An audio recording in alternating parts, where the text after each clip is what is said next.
Lugot na ang aming okra. Papalta na yan, panibago. Are, silihan.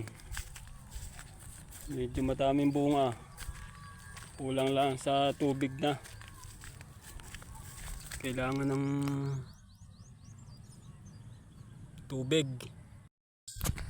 Are yung bago namin tanim na patola. Yan. Ang kasunod, pipino. Pipino, sitaw. Yan, bukas ang harvest niyan. Ari naman yung kabatis ng aming boss. Yan o, may mga hinog na.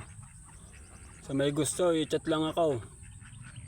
At ipagbibinta to. Ay o. Ang daming bunga. Ang lalaki pa. Sarap na rin sa sinaing na isda. Tapos sibuyas sa Tagalog. Tapos sa ilog kakain. Pagkakasarap.